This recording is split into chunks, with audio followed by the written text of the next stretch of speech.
Hello বন্ধুরা, আশা করি তোমরা সবাই ভালো আছো, সুস্থ আছো। এখন আরেকটা নতুন ভিডিও নিয়ে চলে এসেছি। এই ভিডিওতে কথা বলবো সিকান্দার ডে 1 অ্যাডভান্স বুকিং নিয়ে। দেখো আর একদিন বাকি আছে অ্যাডভান্স সিনেমা রিলিজ হতে।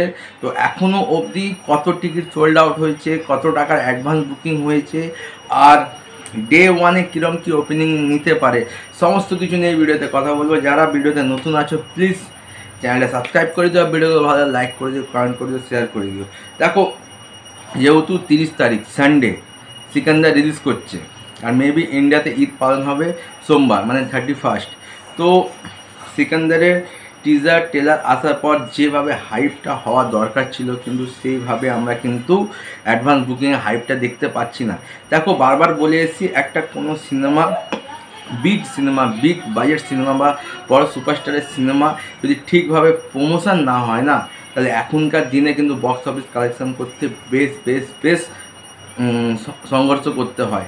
সেই হিসেবে দেখলে কিন্তু সিকান্দারে সেরকমভাবে প্রমোশন হয়নি। প্রথমত হচ্ছে সালমান খানের সিকিউরিটি রিজন, সেই জন্য সালমান খান বিভিন্ন জায়গায় সিকান্দার সেরকমভাবে প্রমোট করতে পারিনি। এছাড়া যে এবছর ঈদে বলতে পারো সালমান খান সোলো আসে, মানে সিকান্দার ছাড়া আর কিন্তু অন্য কোনো বড় সিনেমা নেই। তা সত্ত্বেও সিকান্দারের ডে 1-এ অ্যাডভান্স বুকিং আহামরি কিছু হয়নি। আশা করব এখনও 24 ঘন্টা আছে। এবার সালমান খানের ফ্যান্সদের একটাই বক্তব্য, মানে যে আমরা ফ্যান্স যেগুলো দেখি, তারা অ্যাডভান্স থেকে কিন্তু স্পট বুকিং বেশি হয়। মানে যেহেতু ঈদের আর সানডে এই দুটো দিন হয়তো স্পট বুকিং এমন হলো যে ডে 1 বক্স অফিস কালেকশনটা ধোয়া ছোঁয়ার বাইরে চলে গেল। দেখো টাইগার 3 যেটা একটা এভারেজ মুভি ছিল অল টাইম, কিন্তু সেও কিন্তু ডে 1-এ বেশ ভালো একটা 50 কোটির উপরে বক্স অফিস কালেকশন নিয়েছিল। তো সিকান্দার কীরকম কী কালেকশান করেছে সেটা এখন দেখি। প্রথমত 2 লাখের ওপরে টিকিট সোল্ড আউট হয়ে গেছে। ইয়েস, 2 লাখের ওপরে টিকিট সোল্ড আউট হয়ে গেছে। প্রায় 1800 শো এই মুহূর্তে সিকান্দারের হাতে আছে এবং 6 কোটি টাকার অ্যাডভান্স বুকিং করে নিয়েছে।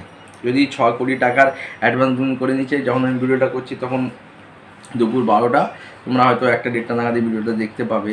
আর যদি আমি 12 ঘন্টায় যদি ধরি, যদি 6 কোটি ওখান থেকে যদি আরও 7-8 যদি 10 কোটি হয়ে যায়, তাহলে কিন্তু একটা ভালো ডে 1 বক্স অফিস কালেকশন করতে পারে। তো 2 লাখের ওপর টিকিট সোল্ড আউট হয়েছে, 6 কোটি এখনও অবধি বক্স অফিস কালেকশন করে নিয়েছে, আর 1800 শো আছে। এই শোটা 1800 জায়গায় 3000 হতে হবে। যদি 3000 শো হাতে পেয়ে যায়, তাহলে কিন্তু একটা ভালো কালেকশন করতে পারে। এবার যদি আমরা স্টেট ওয়াইজ দেখি কীরকম কী কালেকশন হয়েছে, তাহলে দিল্লিতে এখন অবধি সবথেকে ভালো কালেকশন হয়েছে। 2 কোটি 8 লাখ টাকা অ্যাডভান্স বুকিং হয়ে গেছে। মুম্বাই প্রায় 1.5 কোটির অ্যাডভান্স বুকিং হয়ে গেছে। পুনে 50 লাখ টাকা অ্যাডভান্স বুকিং হয়েছে। বেঙ্গালুরু 62 লাখ টাকা অ্যাডভান্স বুকিং হয়েছে। হায়দ্রাবাদ 51 লাখ টাকা অ্যাডভান্স বুকিং হয়েছে এবং কলকাতা 42 লাখ টাকা অ্যাডভান্স বুকিং হয়েছে।